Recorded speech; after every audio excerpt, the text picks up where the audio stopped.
Welcome to all of you. आज के lecture में we are going to discuss a very important current affair news which is relevant for all the examinations which you are going to give. और आज इसी के कारण हम लोग एक डिटेल्ड एनालिसिस करेंगे जो अभी रिसेंटली ऑनरेबल सुप्रीम कोर्ट का जजमेंट आया है on the Election Commission of India. You know that Election Commission of India is the most important body because in India, if democracy has to survive, Election Commission का fair, Election Commission का independent, ये होना बहुत जरूरी है. और इसी के लिए सुप्रीम कोर्ट का एक बहुत इंपॉर्टेंट जजमेंट आया है जो कि बहुत सालों से चल रहा था. उन सब चीजों को we are going to analyze in this lecture. What has been the history of Election Commission, how the Election Commissioners are appointed, how they are removed, what changes has been now brought by the judgment given by the Supreme Court, what are the problems with that judgment, and what is the significance of that judgment. So every aspect we are going to discuss in this particular class. So let us begin. So if we discuss what we are going to discuss in the class, you can see this judgment which has been given by the Supreme Court. The Supreme Court verdict on the Election Commission of India's appointment. So this is a historical judgment which has been given by the Honorable Supreme Court of India. Before going into the judgment, let us try to cover the basics about the Election Commission of India. So you can see that the Election Commission of India is a constitutional body. What do you mean by a constitutional body? A constitutional body is a body which has been created directly from the constitution, unlike the statutory bodies which are made under a parliamentary law. But a constitutional body is a body which is made directly under the enabling provisions of the constitution. Hence in Indian constitution also, Article 324 से लेके Article 329 in the part 15 of our constitution, ये पूरा जो part है आपका, ये election commission of India के बारे में डिस्कस करता है.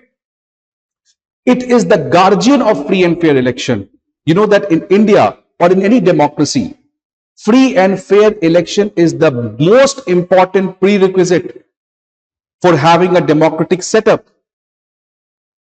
And you know, in Supreme Court, in the Kihoto Holan judgment, it argued that free and fair election is a basic structure of the constitution. It is the basic structure. Basic structure का मतलब without this structure, the whole framework of the constitution will collapse. जैसे घर का आपका सब structure होता है, अगर आप सब स्ट्रक्चर निकाल दो तो सुपर स्ट्रक्चर कैसे बचेगा? नहीं बचेगा. वैसे ही सुप्रीम कोर्ट ने कहा है कि फ्री एंड फेयर इलेक्शन जो कि सबसे इंटीग्रल कंपोनेंट होता है डेमोक्रेसी का, उसके बिना डेमोक्रेसी सर्वाइव नहीं कर सकती है.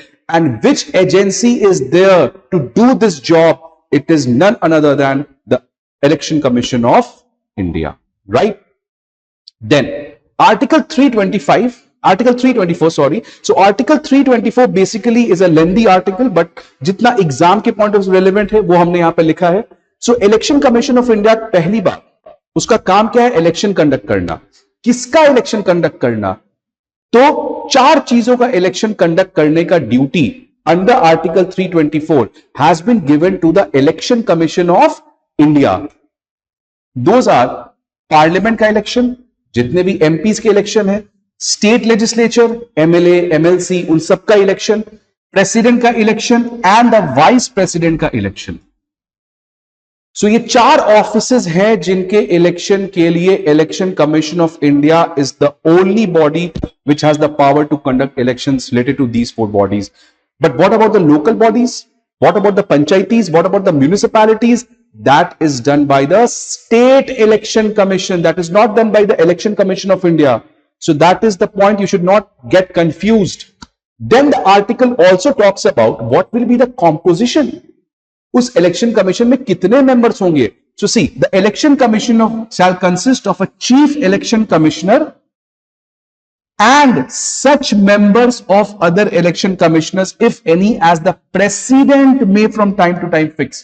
मतलब chief election commissioner तो होगा, उसके अलावा कितने other election commissioners होंगे, that will be decided by the president from time to time. That means the composition has not been fixed. It is at the discretion of the president how much strength he wants to fix. Right तो अभी हमारा जो देखेंगे, अभी जो composition है that is chief election commissioner plus 2 election commissioners. ठीक है, right.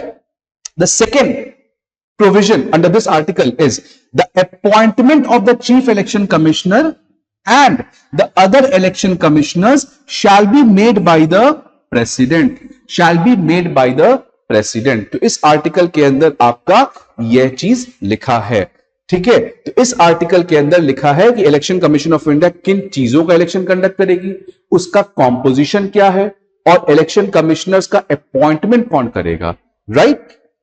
So this is the basics about Article 324. Now let us see the composition. तो हमने देखा था composition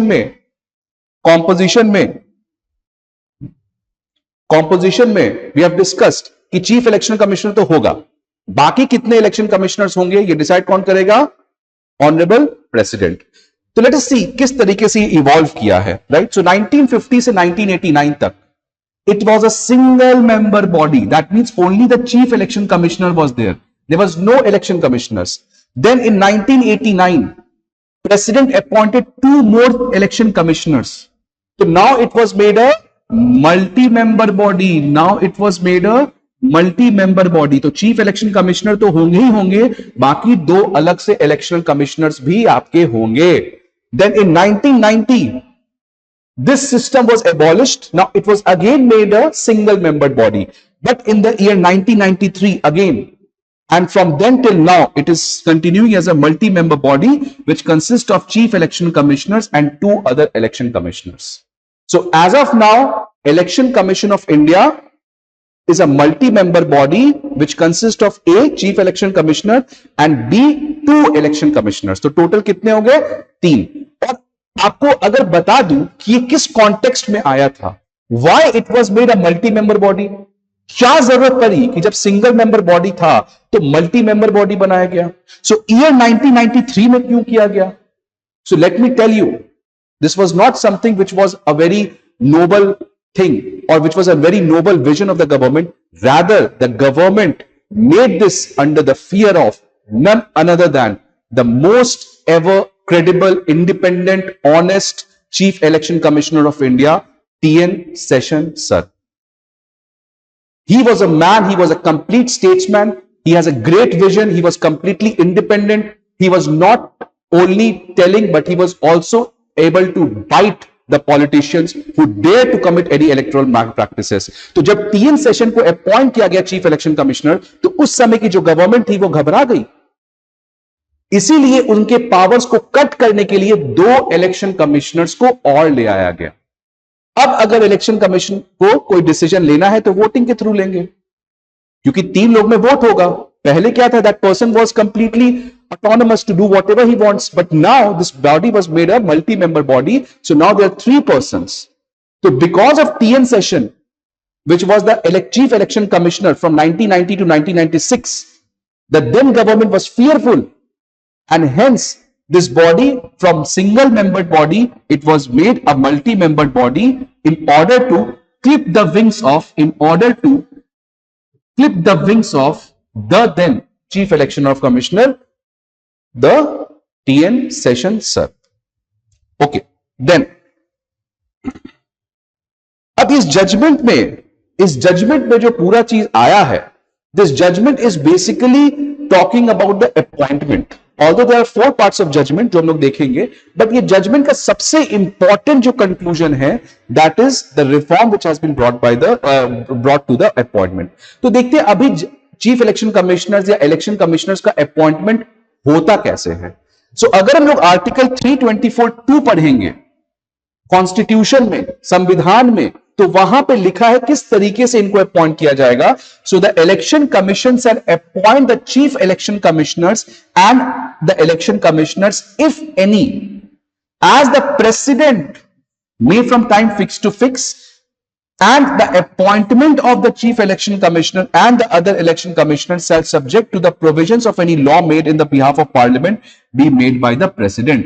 तो इस आर्टिकल में सिंपली क्या कहा है कि जो चीफ इलेक्शन कमिश्नर्स हैं, जो भी इलेक्शन कमिश्नर्स हैं, इनको अपॉइंट किया जाएगा प्रेसिडेंट के द्वारा, इनको अपॉइंट किया जाएगा प्रेसिडेंट के द्वारा जब तक पार्लियामेंट इस कॉन्टेक्स्ट में कोई लॉ नहीं लाती है तब तक। It is not universal. Our constitution makers did not want this thing to happen on a universal time scale.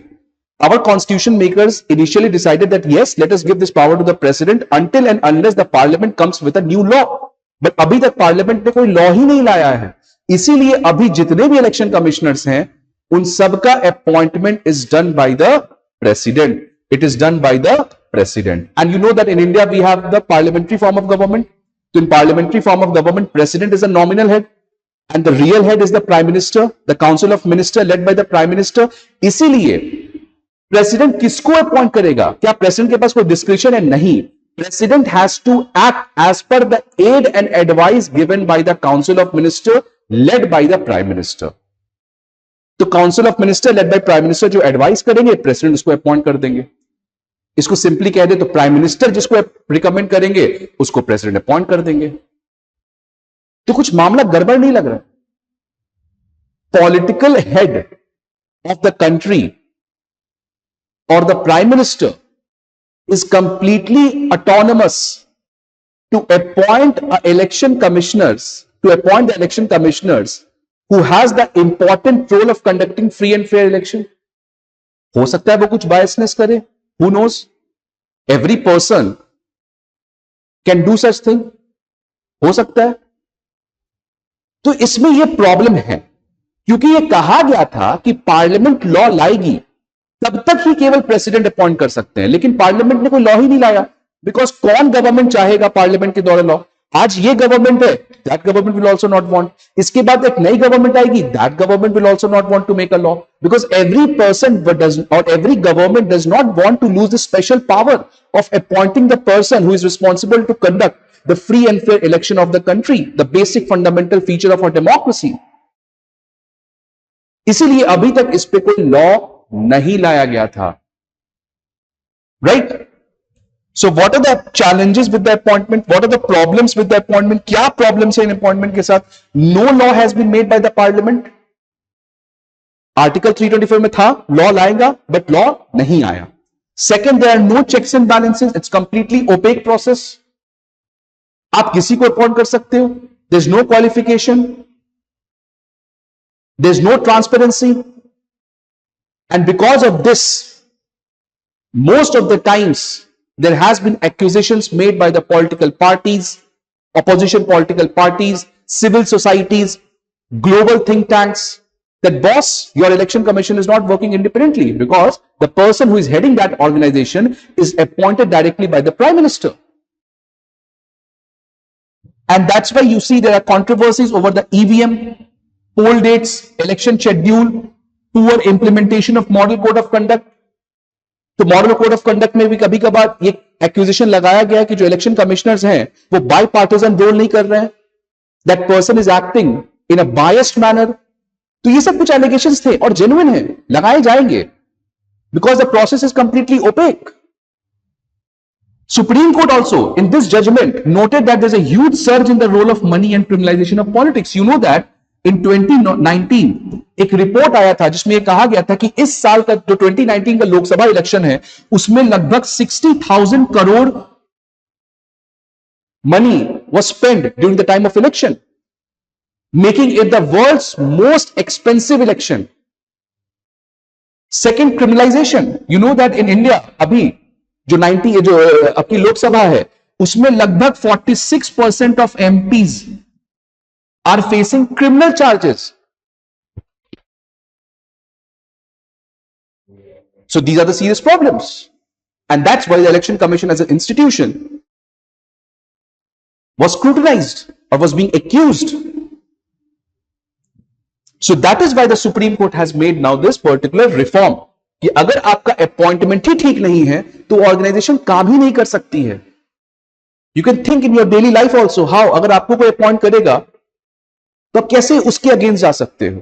It's a basic human psychology. इसी को क्विट प्रोक्यो कहते हैं. क्विट प्रोक्यो का मतलब कि अगर मैं तुम्हारे लिए कुछ हेल्प करूंगा then you will be obliged to help me in some way or other. And that's what the supreme court has said. Will see that how the matter went to the supreme court. तो ये matter supreme court के पास कैसे गया? सबसे पहले 2015 में एक PIL file किया जाता है by Anoop Barnwal in the supreme Court कि ऑनरेबल सुप्रीम कोर्ट आप इसको ठीक करें, this is a mess. But supreme Court was reluctant. To enter into the legislative domain, because article 324 में लिखा क्या है, पार्लियामेंट को लॉ लाना है. So it is not the role of Supreme Court to do this. It is the role of Parliament to do this. Let them do that. तो इसलिए supreme court अभी थोड़े से वेट एंड वॉच के mode में आ गई, because supreme Court did not wanted to breach that Lakshman rekha. Supreme Court wanted कि बॉस आप ही इस पे कुछ काम करें. Why you are asking me to intervene? ठीक है, बट देन 2018 में अगेन एक PIL फाइल किया गया. Now the two-judge Supreme Court bench referred the matter to a constitution bench. Constitution bench का मतलब 5-judge bench. तो अब इस मैटर को एक 5-judge कॉन्स्टिट्यूशन बेंच के पास भेजा गया, क्योंकि आर्टिकल 324 को अब डिटेल वे में स्क्रूटनाइज करना था. तो इसीलिए जनरली कोई भी जब सीरियस मैटर होता है, बहुत इंपॉर्टेंट मैटर, तो उसको 5-judge बेंच के ऊपर के किसी बेंच, 5-judge बेंच या 5-judge बेंच के ऊपर के किसी बेंच में इन मैटर्स को भेजा जाता है. सितंबर 2022 में क्या हुआ? 5-judge constitution bench headed by justice KM Joseph begin the hearing start हुआ, और नवंबर में ही जजमेंट आ गया, बट इस जजमेंट को रिजर्व किया गया था नवंबर में.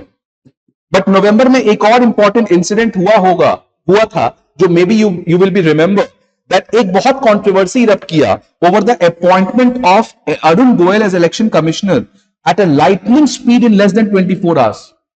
मतलब ये सब केसेस चल ही रहे थे सुप्रीम कोर्ट में कि गवर्नमेंट ने एक अरुण गोयल, जो कि एक IAS ऑफिसर हैं, उनको अपॉइंट कर दिया गया विद इन 24 आवर्स.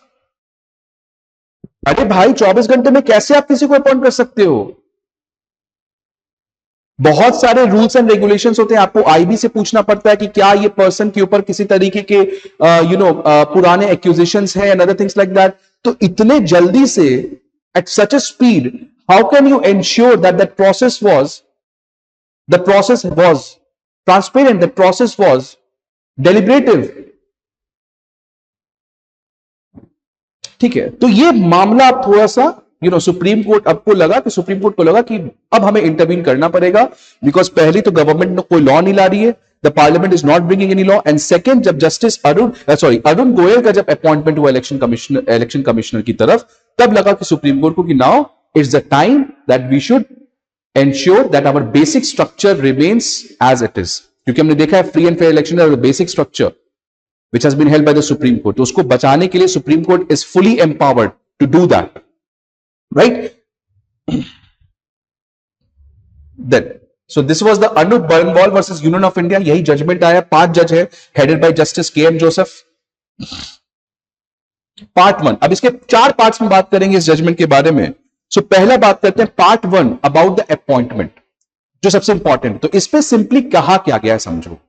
ये कहा गया कि अपॉइंट तो प्रेसिडेंट ही करेंगे, वहां तो कोई चेंज नहीं है, बट प्रेसिडेंट पहले किसके एडवाइस पे कर रहे थे? प्राइम मिनिस्टर की, वही काउंसिल ऑफ मिनिस्टर. बट अब president will appoint not on the advice of the council of minister, rather president will appoint on the advice given by a committee which is comprised of prime minister, chief justice of India, and the leader of opposition. So you can see that this is the most important part of the judgment, that एक committee के द्वारा appoint किया जाएगा, which consists of prime minister of India, the leader of opposition in the Lok Sabha, not Rajya Sabha, ठीक है, and third is the chief justice of India. Now this process is transparent. It has been made deliberative. Different viewpoints will be there, and hence the election commission will work in a much more pragmatic and a much more durable basis. So इसीलिए इस committee को अब बनाया गया है. तो अब president will act on the advice given by a committee which comprises of PM, Chief Justice of India, and third the leader of opposition in Lok Sabha. और एक और इसमें कहा गया कि अगर आपके पास कोई लीडर ऑफ अपोजिशन नहीं है, बिकॉज लीडर ऑफ अपोजिशन के लिए एक जनरल लॉ फॉलो किया जाता है बाय द स्पीकर कि अगर किसी भी पार्टी का लोकसभा का टोटल स्ट्रेंथ कितना है 545 मान लो, तो 545 का अगर 10% दैट इज 55 MP।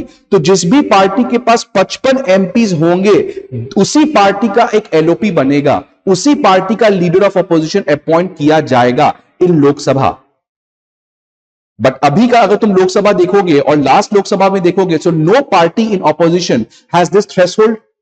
किसी के पास तो है ही नहीं 55 MPs। इसीलिए कभी कभार प्रॉब्लम क्या आता था कि कोई लीडर ऑफ अपोजिशन तो है ही नहीं।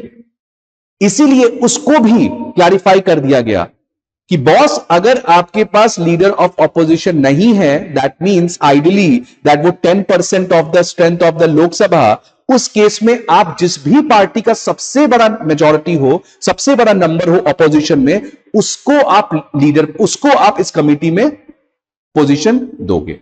सो वही यहां पे देखा है, देखो क्या है कि leader of opposition in the Lok Sabha, and in case there is no such leader, if the leader of opposition is not there, that means वही 10% वाला threshold, the leader of the largest party in the opposition, जो भी largest party हो, that person will be qualified to become the part of this committee. ठीक है, और ऐसा नहीं कि यह कमिटी केवल यहां पे देखने को मिलता है, यह कमिटी सेम सीबीआई के केस में भी यही कमिटी है। तो जो भी सीबीआई का हेड होता है वो इसी तरीके से अपॉइंटमेंट होता है। ठीक है, सिमिलरली सीवीसी के केस में भी इसी तरीके का है। इसका तरीके का नहीं है, सीवीसी में थोड़ा चेंज्ड है, बट सीबीआई में तो एग्जैक्टली यही है।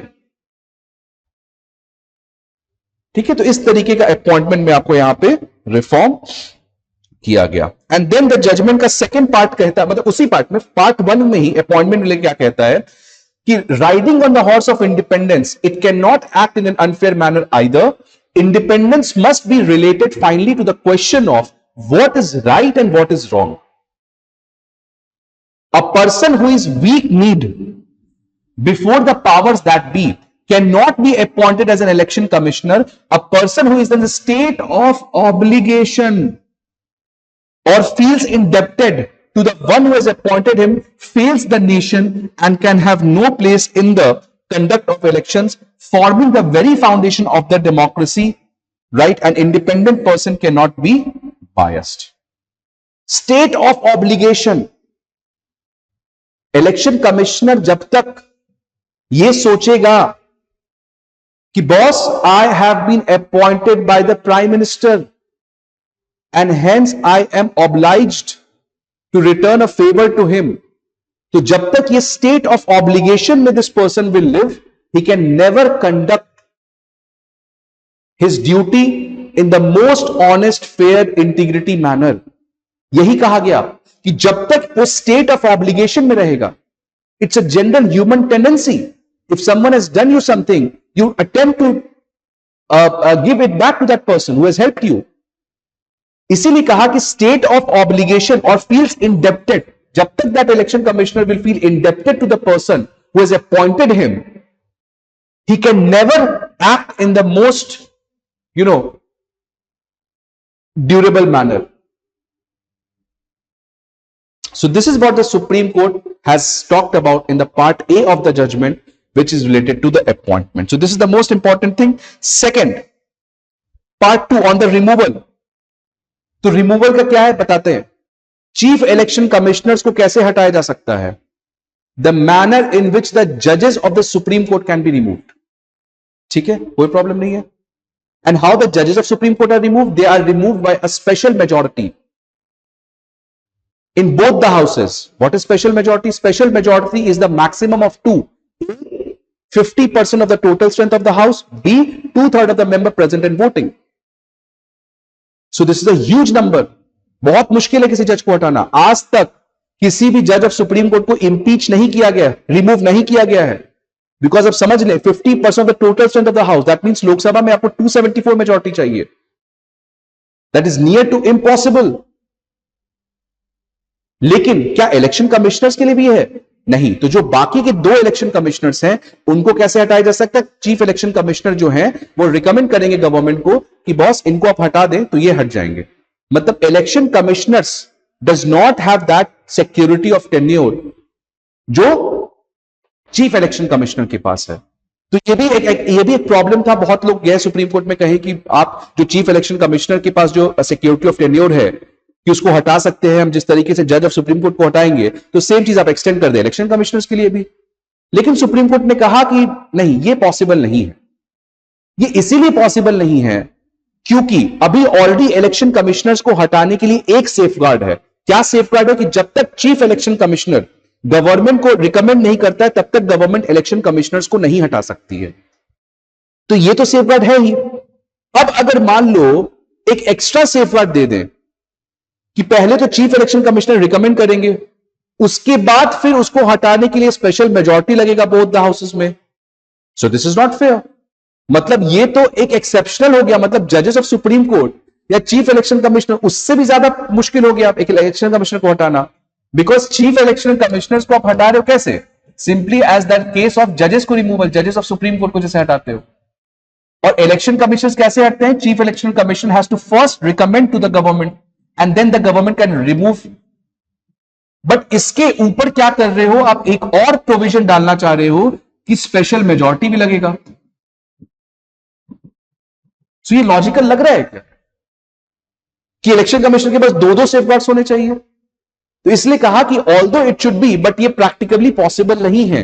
इसीलिए जजमेंट में कहा गया कि we can not equate although chief election commissioners and let me tell you again one thing कि चीफ इलेक्शन कमिश्नर और इलेक्शन कमिश्नर्स ये दोनों का सेम सैलरी होता है, ये दोनों का सेम पावर होता है। ऐसा नहीं कि election commissioner is a subsidiary or a junior partner of chief election commissioner. No, chief election commissioner is the first among the equal. जैसे चीफ जस्टिस ऑफ इंडिया होते हैं फर्स्ट अमंग द इक्वल्स, ठीक है। तो बस एक ही exception है इस केस में कि रिमूवल के केस में आपको यह प्रॉब्लम हो जाता है। अपॉइंटमेंट के केस में तो क्लियर है, चीफ इलेक्शन कमिश्नर हो जाए चाहे इलेक्शन कमिश्नर हो जाए, कोई किसी का भी अपॉइंटमेंट करना है so that has to be done by a committee. But removal के केस में यह डिस्क्रिपेंसी है कि चीफ इलेक्शन कमिश्नर के पास थोड़ा सा सिक्योरिटी ऑफ टेन्योर है, एक्स्ट्रा सेफगार्ड है as compare to election commissioners. But supreme court ने कहा कि हम इन दोनों को सेम सिक्योरिटी ऑफ टेन्योर नहीं प्रोवाइड कर सकते हैं और इसको प्रोवाइड करने में प्रॉब्लम भी आएगा बिकॉज इलेक्शन कमिश्नर के केस में, उस केस में फिर दो सेफगार्ड्स आ जाएंगे जो कि अभी तक ना जजेस के पास है ना ही आपको चीफ इलेक्शन कमिश्नर्स के पास है। So this will be a problem, इसलिए इसको नहीं किया गया आपका। नाउ पार्ट 3 जो सेक्रेटेरिएट की बात करता है, इसमें कहा गया था it asked the central government to consider, मतलब it's not a order, it's just a suggestion to establish a permanent secretariat for the election commissioner of India and also its expenditure is charged on the consolidated fund of India so that the poll body can be truly independent. So this is the part 3, मतलब एक capacity building की बात करता है कि if the election commission as a body has to function, it needs to have its own institutions and then only it can work.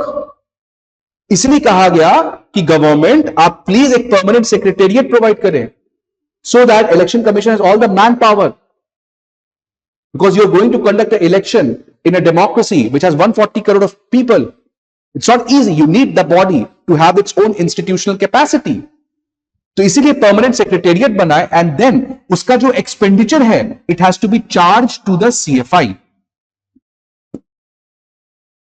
ठीक है, so that the poll body. तो चार्ज टू द सीएफआई का मतलब आप economy में पढ़ोगे ये चीज और पॉलिटी में भी पढ़ते हो ये चीज कि दो तरीके के एक्सपेंडिचर होते हैं। एक तो एक्सपेंडिचर जो नॉर्मल एक्सपेंडिचर होता है गवर्नमेंट स्कीम्स पे खर्च करती है, तो वैसे एक्सपेंडिचर के लिए सरकार को हमेशा पार्लियामेंट का अप्रूवल लेना पड़ता है, पार्लियामेंट को वोट करना पड़ता है, लोकसभा को। तो अगर मान लो मैं कह रहा हूं कि मैं एमजी नरेगा पे 1000 करोड़ खर्च करूंगा, सरकार कर रही है, तो कैसे खर्च कर देगी? नहीं, लोकसभा पहले उस पर वोटिंग करेंगे। लेकिन अगर मान लो किसी भी एक्सपेंडिचर को हम कह देते हैं कि it is charged on the या charge to the CFI, so now these expenditures will not be voted in the Lok Sabha, they can only be discussed, they cannot be voted. Why? Because you do not want that किसी तरीके का Lok Sabha in bodies के ऊपर influence करेगी। इसलिए इनको secure करने के लिए, इनको इंडिपेंडेंट करने के लिए it has been said that expenditure is charge to the CFI. Then part 4 tenure of the ECs, तो आपको again this is again the problem. आपको पता है कि जो हमारा कॉन्स्टिट्यूशन है उसमें यह कहा गया है कि जो भी चीफ इलेक्शन कमिश्नर्स होंगे और जो इलेक्शन कमिश्नर्स होंगे उनका मैक्सिमम 65 इयर्स अपर एज है, या तो वो 6 साल काम करेंगे। मतलब if a person is appointed at age of 59 तब तो वो 6 साल रह सकता है. He or she will retire at 65. But the problem is, if a person is appointed, 65 upper limit है, तो अगर कोई 59 years का है, उसको अपॉइंट किया जाए, तो he can be there for 6 years. But अगर मान लो उसका एज है 63, तो उसके पास समय कितना बचा? 2 साल. तो वो 2 साल में क्या कर पाएगा? He does not have any stability. 2 साल में तो वो कुछ कर ही नहीं पाएगा, कोई रिफॉर्म्स ला ही नहीं पाएगा. Any person, if that person needs to improve something, do some structural reforms, bring some reforms in the organization, that person needs to be given some time. But वो 1-1.5 साल के लिए अपॉइंट करोगे तो वो क्या रिफॉर्म कर पाएगा? इसीलिए सुप्रीम कोर्ट ने कहा कि इस तरीके से जब आप अपॉइंटमेंट करते हो 1 साल, 2 साल, 3 साल, उससे that person does not have any incentive to have any kind of big bang reforms to the organisation.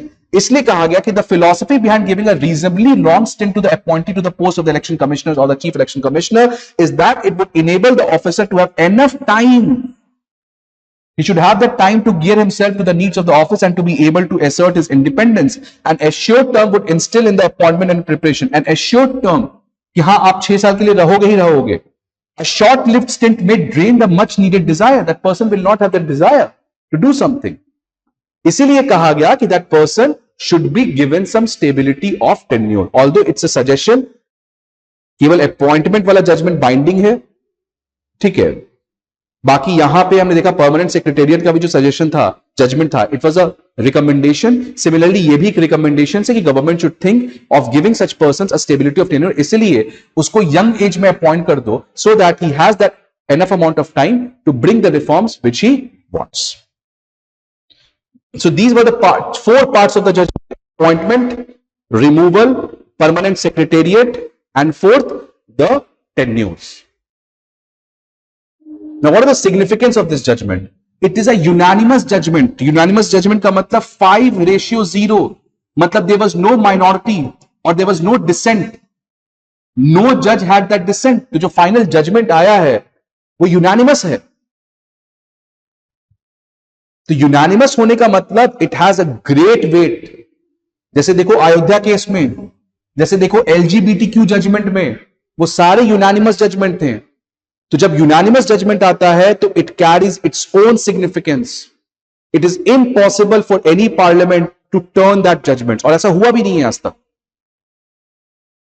कि एक कॉन्स्टिट्यूशन बेंच उसका यूनानिमस जजमेंट उसको आप कभी बदल दो, वो इम्पॉसिबल है. अगर ये जजमेंट 3:2 से आता, 3 लोग एग्री करते, 2 लोग इसका डिसेंट में जाते हैं, तो हो सकता है कि पार्लियामेंट इनके सजेशंस को या पार्लियामेंट इस ऑर्डर को एक नया लॉ लाके ओवरटर्न कर सकती थी. But because it's a unanimous judgment, it is very difficult to do that now. Although the parliament can still do this.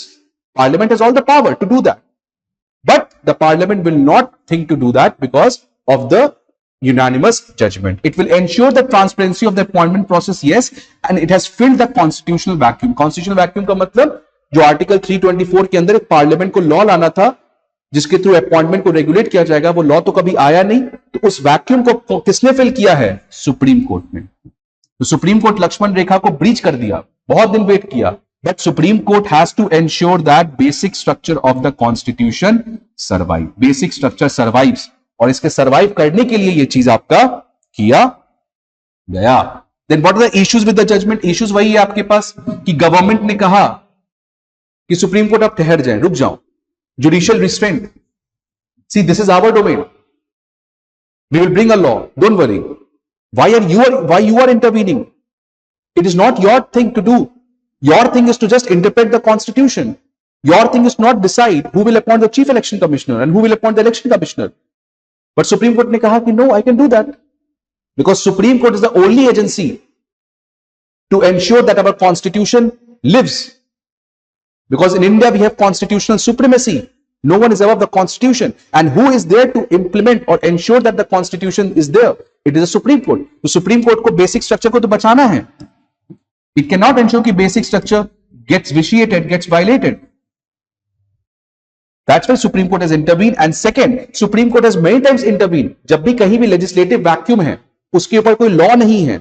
जैसे विशाखा गाइडलाइंस के केस में, to curb the sexual harassment at the workplace, उस समय sexual harassment at the workplace को रोकने के लिए there was no law, that means there was a legislative vacuum. तो इसको दूर करने के लिए सुप्रीम कोर्ट ने उस समय भी एक लॉ लाया था।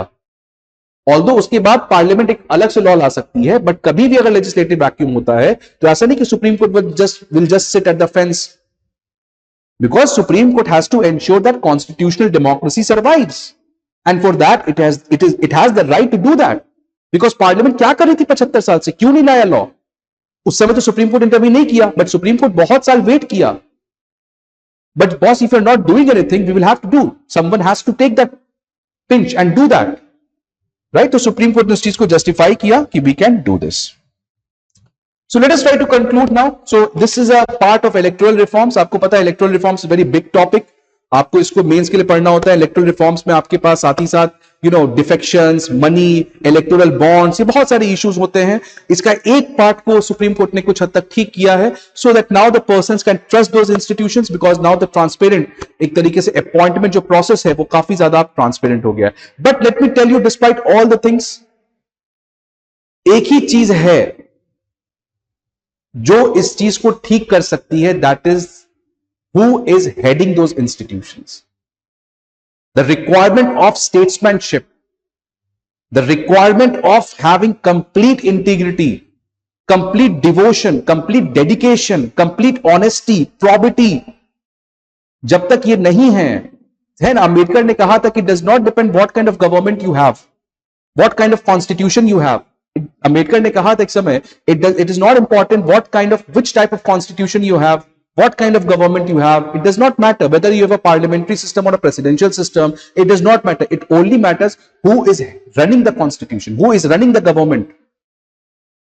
So similarly यहां भी हो जाता है कि the need is to have that kind of statesmanship which we have saw in the time of TN Session, the person who has completely revolutionized the Election Commission of India. So the Supreme Court in one of its judgments said that we need chief election commissioner who can't be bulldozed. TN session happens once in a while, right? So despite all the reforms, there's only one thing, one solution, is that we need to have that kind of statesmanship. We need to have that courage to bite the bullet, right? So hence I hope that आपको सारे aspect समझ में आए, prelims और mains के part से ये आपको रेलेवेंट हो जाता है इस साल एग्जाम में। And if you like this video, please share with everyone, please like the channel, and please subscribe to our channel also. Thank you. Jai Hind.